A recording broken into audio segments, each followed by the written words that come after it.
अभी तक आपने देखा कि दानापुर की कमला ठाकुर अखिलेश के घर दुल्हन बनकर आती है, लेकिन हवेली में ही नौकरानी बनकर रहती पन्ना उस पर तंत्र का प्रयोग करती है। ठाकुर की प्रेमिका रही रुक्मणी, जो पन्ना की बहन थी, उसे ठकुराइन ने हवेली में मरवा दिया था।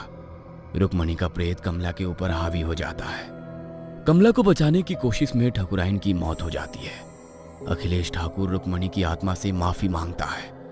रुक्मणी का क्रोध शांत हो जाता है और वो लौट जाती है। काला जादू करने वाली पन्ना को पुलिस के हवाले कर दिया जाता है। ठाकुर और कमला की बिगड़ती हालत को देखकर कुलदीप उन्हें अस्पताल में भर्ती कर देता है।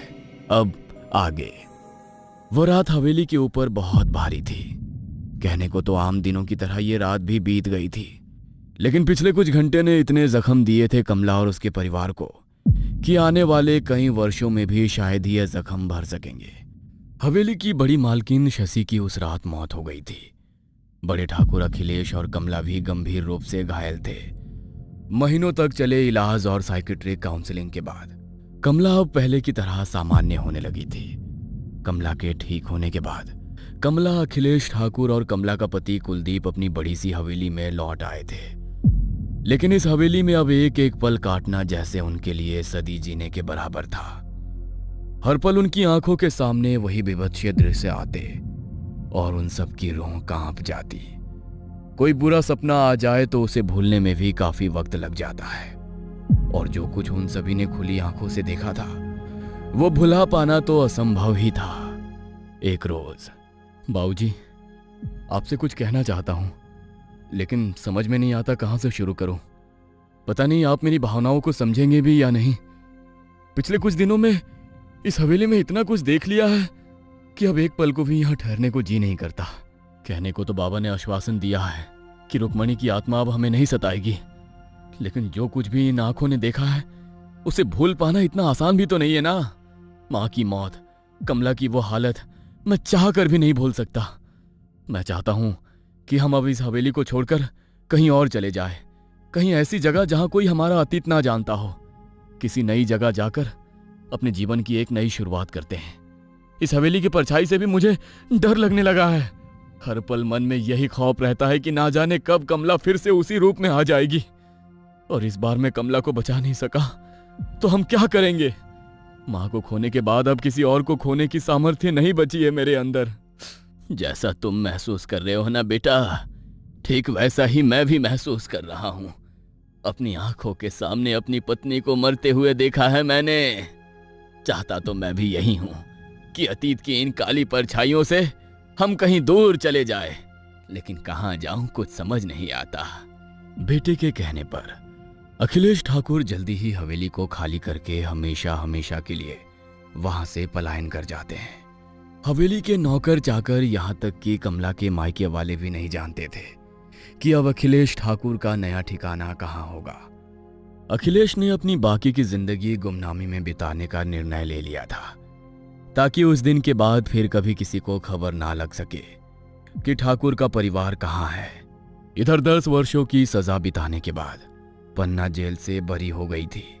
जेल से छूटने के बाद वो सीधा अपने तंत्र गुरु बाबा कपालनाथ के पास जाती है।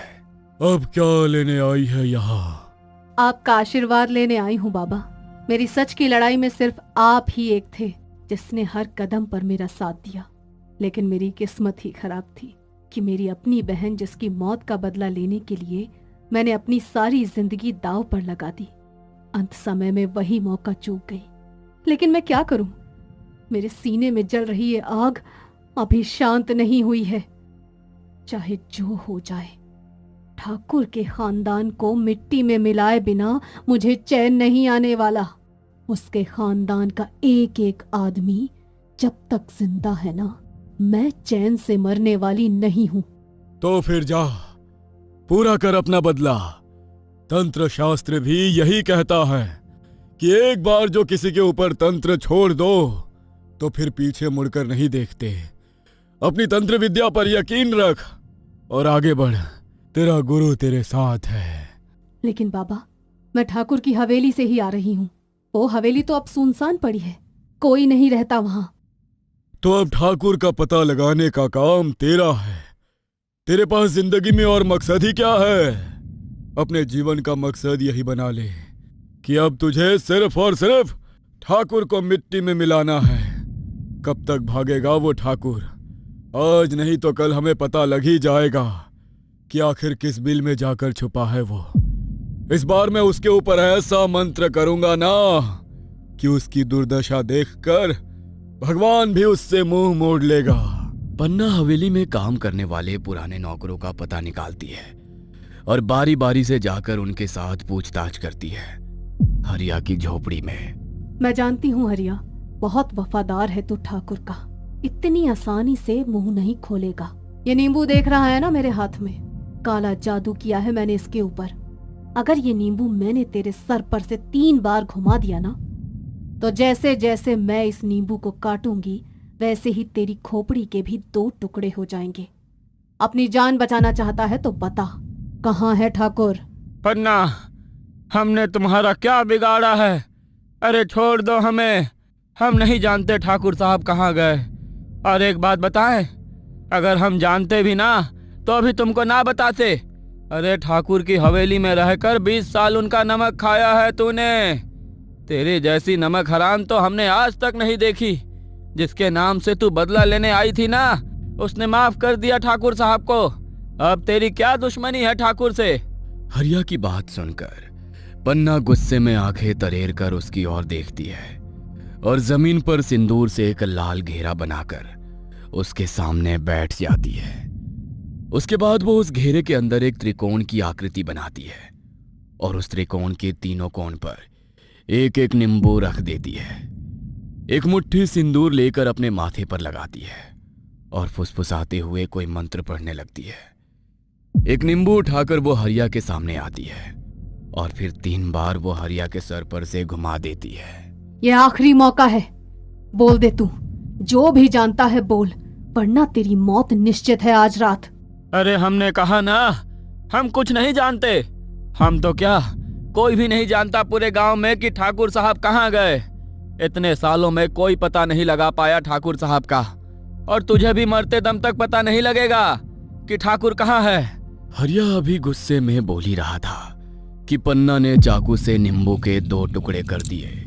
देखते ही देखते हरिया की गर्दन धड़ से अलग होकर जमीन पर जा गिरी।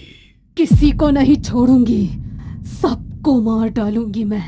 अगले दिन हरिया की झोपड़ी में उसकी लाश पड़ी देखकर पूरे गांव में सनसनी फैल जाती है। अरे भैया, हमको तो ये कौनो तंत्र मंत्र का चक्कर लगता है। देख नहीं रहे हो जमीन पर ये सब क्या पड़ा हुआ है? लेकिन हरिया के साथ ये सब कौन करेगा? अरे गरीब आदमी के ऊपर कौन जादू टोना करेगा भाई? हम भी तो वही सोच रहे हैं भैया। ये सब देखकर तो हमको वो कमला बिटिया के साथ हुई घटना याद आ गई। कहीं वही पन्ना तो नहीं कर रही है ये सब? वो ससुरी जेल से छूट गई होगी का? हम क्या जाने भैया, वैसे भी पन्ना की हम लोगों से क्या दुश्मनी है? हम उसका क्या बिगाड़े हैं? लेकिन सच बताए तो डर तो हमको भी बहुत लग रहा है। पन्ना बारी बारी से रामू और सूरज को भी काला जादू की मदद से डराकर ठाकुर का पता पूछती है, लेकिन उन दोनों से भी उसे कोई जानकारी हाथ नहीं लग पाती, जिसके कारण उन दोनों को भी अपनी जान से हाथ धोना पड़ता है। हवेली के 3 नौकरों ने ठाकुर की वफादारी में अपनी जान गंवा दी थी और बाकी के बचे 2 नौकर इन 10 सालों में भगवान को प्यारे हो गए थे। पन्ना ने अपनी तरफ से ठाकुर का पता ढूंढने में कोई कसर नहीं छोड़ी थी, लेकिन शायद इतनी आसानी से ठाकुर से मिल पाना विधाता को मंजूर नहीं था। समय बीतता जा रहा था और इसी तरह एक गांव से दूसरे गांव ठाकुर की तलाश में भटकते हुए पन्ना को 20 बरस बीत जाते हैं। पन्ना का शरीर अब बूढ़ा हो चला था, कमर झूर गई थी और सर के काले बाल भी सफेद हो गए थे। लेकिन गुजरते समय के साथ पन्ना की ठाकुर से बदला लेने की ललक अब उसके जीवन का एकमात्र लक्ष्य बन गया था। कुछ बरस और बीते तो पन्ना को समझ आने लगा कि अब शायद ये उसके जीवन का अंतिम पड़ाव है। अगर अब भी ठाकुर उसके हाथ ना लगा तो उसकी आत्मा को कभी मुक्ति नहीं मिल पाएगी और बिना बदला लिए मौत उसे किसी हाल में स्वीकार नहीं थी। मुझे एक बार फिर बाबा से मिलना चाहिए। जन्म मरण के चक्कर को पराजित करके 100 साल तपस्या की है उन्होंने। मेरी समस्या का कुछ हल तो उनके पास अवश्य ही होगा। पन्ना एक बार फिर बाबा के पास पहुंचती है।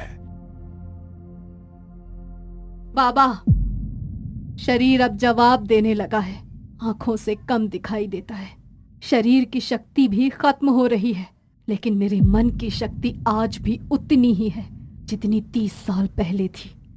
अपना बदला लिए बिना मैं मरना नहीं चाहती। मैंने सारी उम्र आपको भगवान की तरह पूजा है, मुझे सिर्फ आपके ऊपर भरोसा है। आप तो तंत्र मंत्र के महाज्ञानी हैं, कुछ ऐसा करें कि अपना बदला पूरा किए बिना मैं मृत्यु को प्राप्त ना हो सकूं। ये कैसी बातें कर रही हो तुम? इंसान बनकर जन्म लिया है तो मृत्यु तो होना निश्चित ही है। जन्म और मृत्यु के चक्र से कोई बाहर नहीं निकल सकता। ये बात सुनकर पन्ना बाबा के चरणों में सर रखकर फूट फूट कर रोने लगती है। एक उपाय है, लेकिन उसके लिए तुझे अपनी ये मानव योनि त्याग कर डायन बनना होगा। डायन कौन होती है जानती है ना तू? डायन वो होती है जो यदि समय समय पर मानव बलि लेकर अपने मंत्र विद्या का सही उपयोग करे तो ना तो उसकी आयु कभी समाप्त होती है और ना ही कभी उसका यौवन कम होता है। डायन धरती पर हजारों साल तक जिंदा रहती है, किसी मनुष्य के हाथों उसकी मृत्यु नहीं हो सकती। बाबा, मुझे मंजूर है, आप बताइए मुझे क्या करना होगा। एक विशेष तंत्र साधना और काले जादू के प्रयोग से मैं तुझे डायन में बदल दूंगा, जिससे तेरा नाम और रूप दोनों बदल जाएंगे, किंतु ये नया चेहरा बस 4 साल तक ही जवान दिखाई देगा। उसके बाद तुझे 5 ऐसे जवान और खूबसूरत शिकार की तलाश करनी होगी जिनके रूप, यौवन और आयु लेकर तू जवान बनी रह सके। यदि तू ये 5 बलि देने से चूक गई तो तेरी असली सूरत और आयु सामने दिखनी शुरू हो जाएगी। डायन की शक्तियां उनकी चोटी में होती हैं, इसलिए ख्याल रहे तुम्हारी चोटी को कोई स्पर्श भी ना करने पाए। अपने गुरु के साथ मिलकर तंत्र मंत्र की सहायता से पन्ना ने अपने बूढ़े होते हुए शरीर को एक जवान चेहरा दे दिया था। पन्ना जो अब एक डायन है, जिसे अपने रूप और शक्तियों को बनाए रखने के लिए हर 4 साल में सुंदर स्त्रियों की बलि चढ़ानी होगी।